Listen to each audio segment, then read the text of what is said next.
I'm here with Director of Scouting for 247 Sports, CBS National College Football writer, Barton Simmons. Barton, how you doing, man? RJ, I'm great. Appreciate you talking to me. No, man, I appreciate you making time for us. This is a very big deal over here at Oklahoma because Lincoln Riley has landed the top quarterback recruit in the 2021 class, according to some, according to me, five-star athlete, guy that picked Georgia over Florida, or excuse me, picked Oklahoma over Georgia and Florida. But I want to get your quick assessment about what this means for OU, particularly because you picked up a 2021 quarterback before you picked up a 2020 quarterback. Yeah. I mean, I think to me, it's a perfect kind of bridge and line of succession at the quarterback position. Obviously, we know we're getting the 1 year this year with Jalen Hurts. Right. And then Spencer Rattler, who to me is college ready. Now, I know he didn't come in the spring, but I think he's a talented enough kid that had he gotten on campus quickly and gotten integrated into things quickly, that he has the ability to compete for a starting job as a true freshman. But it's never a bad thing for a 1 year kind of sit and learn period. And so with that in play, now you got sort of a 2 year buffer between Spencer Rattler and the next grade quarterback in Brock Vandagriff. So you got 1 year Jalen Hurts.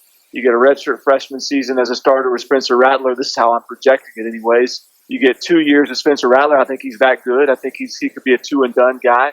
Redshirt sophomore year, he's out. And then Brock Vandagriff, having been a redshirt, then steps in as a redshirt freshman. And so you're getting, I mean, this is after Kyler Murray and Baker Mayfield. But then you're getting Jalen Hurts, Spencer Rattler, and Brock Vandagriff. And look, I know this is a projection, and we don't even know if Spencer Rattler can hold a clipboard yet. But I sure think he can. I sure think he's going to be a really good player. And so if he's what we think he is, if Brock Vandagriff is what we think he is, then that's suddenly just a remarkable stretch of quarterback recruiting. And I think we've seen what Lincoln Riley can do from a development standpoint. So, man, it sure is a scary thought, if you're a Big 12 foe. I mean, this thing's not slowing down anytime soon. Right, and it brings into question something that I've been beating the hammer about, quite honestly, which is you take a quarterback every year, you take a quarterback every year, you take a quarterback every year, and yet you look at what Oklahoma's been able to do in these 2 odd years with the commitment of 2021, and then Spencer Rattler is on campus, and we know that all of the guys that Lincoln has offered and the 2020 class have committed elsewhere. So now I'm really having to answer questions about, do you even take a quarterback in 2020, knowing what lies ahead, knowing that you got this year with Jalen Hurts, Tanner Mordecai is still there, he's not chopped liver. What do you think? What would you do if it was up to you? I mean, I think I would, because you just don't. I mean, how is Tanner Mordecai? I mean, I guess he's going to sit there and expect to compete next year. And I just, knowing what I've seen out of Spencer Rattler, I have a hard time seeing him lose that job. Right. And so then you're sitting there with a pretty limited depth chart in 2020. And so I would take a quarterback this year. I still think, especially given that, Lincoln Riley isn't sort of shackled to, the 6'4" quarterback. I mean, he's kind of got that Cliff Kingsbury mentality where he's going to go take a playmaker where he can find him. And it's sort of like what Clemson did this past year, the 2019 cycle. Look, it's going to be hard to find a quarterback that's going to come in there and play behind Trevor Lawrence. It's going to be hard to find a quarterback that knows DJ Uiagalelei is coming behind him and is willing to get in there and compete with those guys. But they took a guy named Tyson Pumashan, who is a raw prospect that isn't expected to come in and compete for a starting job. But if he develops the right way, all of a sudden he's got a ceiling that's similar to those other guys. So I think that Lincoln Riley has the expertise to go find a kid that might not be ready-made right now, might not expect to come in and be an instant starter, but has some upside and some back-end value to where he's worth, it's worth it for him to take a shot and go get in there and learn. And it's worth it for Oklahoma to give him a shot and just build out that depth chart. But the nice thing about Oklahoma and Lincoln Riley and where they're at right now in the whole sort of pecking order and national landscape and quarterback recruiting is that the transfer portal is such fertile ground for them right now. And so I think it's a different era where there is you can sort of dip in there if the depth chart doesn't have the depth to make you comfortable in a year or so. So there's that sort of safety net. But I think I'd still go ahead and grab one just to make sure that you're comfortable given an injury or something of that nature in the next year or so. No, and those are all very good points, and I'm glad you spoke to the idea of taking a project on at 2020. Now, in regard to the depth chart and how those things turn out, I reminded myself, look, Kirby Smart brought in Jacob Eason, Jake Fromm, and Justin Fields, and I think we all would have picked Jake Fromm to be the guy that perhaps ends up transferring away, and that's just not how it worked, because he won the job and he kept the job, right. And no matter what you think, Justin Fields ain't there no more, right? So I mean, it's right. As much as we want to say that these guys are amazing, and they still could be. Jacob Eason's going to get a shot at Washington. Justin Fields is going to get a shot at Ohio State. That's how it goes sometimes, right?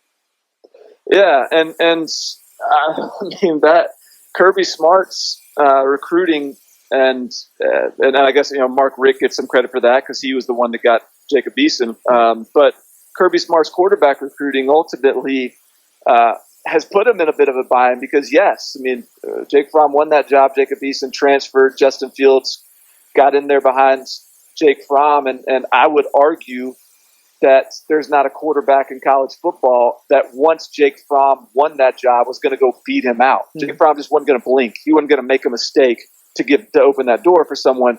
And so then Justin Fields transfers out. And then look at where we are now with Georgia. We got Jake Fromm, and behind him is a former walk-on that transferred back in from the junior college ranks on scholarship now to Georgia. It's a very limited depth chart. And so there's not a lot of room for error at the quarterback position this year. And so that is the trials and tribulations of the quarterback position. And that's why I think it's more than just, I think it is going out and just, hey, taking your shot, getting a bunch of talented guys because you don't know who's going to win. You don't know who's going to transfer. You just go get guys that are willing to compete. So, yeah, do that. But I think there is some balance in play there. Finding a guy, sandwiched in a class here, a class there, that understands what his role is going to be. And I mean, we see it right now at Alabama. I mean, Tua's got the job.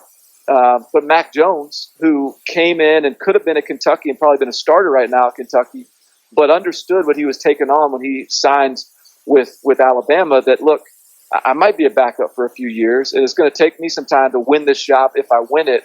And Alabama right now has a quality backup if Tua gets hurt. And so, I mean, I think there is some nuance to recruiting the quarterback position, probably more so than ever in this sort of transfer age right now. And it's a tricky balance to sort of measure and weigh. Very cool. Now, sticky subject for us right now, which is that ranks released by Rivals. They named that kid the number 1 overall recruit. 2 days later, he commits to Oklahoma, and I'm fielding questions about 247, top 247. I keep telling everybody the 247 composite exists for a reason, guys. One is this, and 2, can you please explain how this works? When the we got the opening final coming up next week. Reevaluation is going to happen. We're going to get what at the end of July, middle of July. Please walk people through how this works and why some rankings look differently than others. Sure. Yeah. I mean, I kind of have to chuckle a little bit. Like by your tone, like it sounds like there is some bored hand wringing about him being ranked, I guess, too low at 24/7 Sports relative to the composite. Am I reading that correctly? You are reading that correctly, sir. Okay. Which to me, and again, like I look at this from, I understand that the people that are sort of have issue with the ranking are looking at it from an Oklahoma lens. Right. And hey, Lincoln Riley, the quarterback guru of all quarterback gurus, only offered one guy in this class, and look what he's done. Look where he's camped. Look, and well, how is he not number 1? And then when you look at it from my perspective, which is a much more national perspective, where we have to consider really everyone in the country, and you look at, okay, he isn't the number 1 player in the country like someone else has him. He's all the way down at 35 overall of all the players, of all the thousands of players that are rising juniors right now that have only played 1 season of varsity football for the most part. There's only 34 we have ranked higher regardless of position. So it's like, we obviously think very highly of Brock Vandagriff. Right.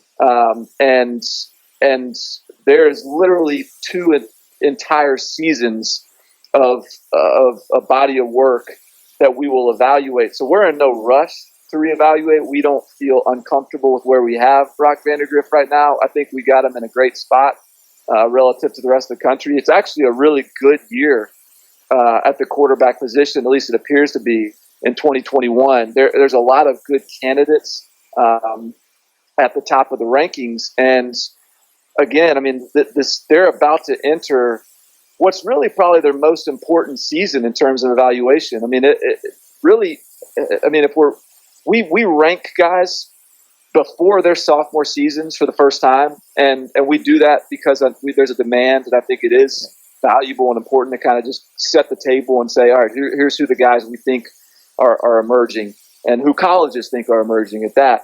But truth be told, I mean, if we're in a perfect world, we wouldn't slap a grade on these guys until well after their junior seasons, because that's such a critical time in terms of their development. So we got a lot of runway on this class. And so I'm not promising he'll move up. I'm not promising he'll stay the same. I'm not promising he'll move down. But I can guarantee you this. We think he is, without question, one of the best quarterbacks in the class at this early stage. We are very aware of him. We're going to see a lot of him. And, he is, when I saw him be the number 1 player in the country for another network, I didn't scoff at that. I mean, it's certainly an understandable ranking, and I can follow that line of thinking. We don't have him there yet. We don't have him there right now, but we're going to continue to evaluate him in the context of all the quarterbacks nationally that are, competing coast to coast in camps, combines, 7-on-7s, but most importantly on Friday nights, which is coming up here in the next couple months. Sometimes I think the smartest thing that you ever did was go to a non-Power 5 school for undergrad. Because, I got to believe bullets come flying your way all the time, bro. And I really There's no clear. The fact that I can sort of claim a true non-bias is helpful for sure. I'm from Nashville originally, so I am in sort of SEC country growing up. But, I don't think, being a Nashville native, I don't think anybody's going to accuse me of being a Vandy homer on the national front either. So, it gives me a little bit of plausible deniability through this process. And the truth is, and I know it's hard for people to wrap their heads around it because they are looking at it with, through the lens of whatever school they follow. But, we are so motivated by nothing more than getting it right.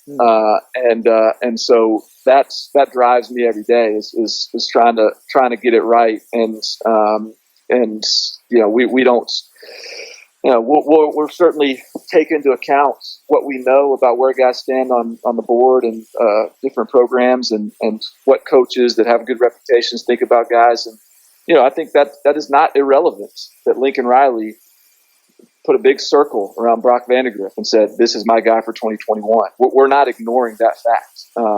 But like I said, only 34 guys we got ranked higher than him. So we certainly agree with Lincoln that he's worth chasing pretty heavily.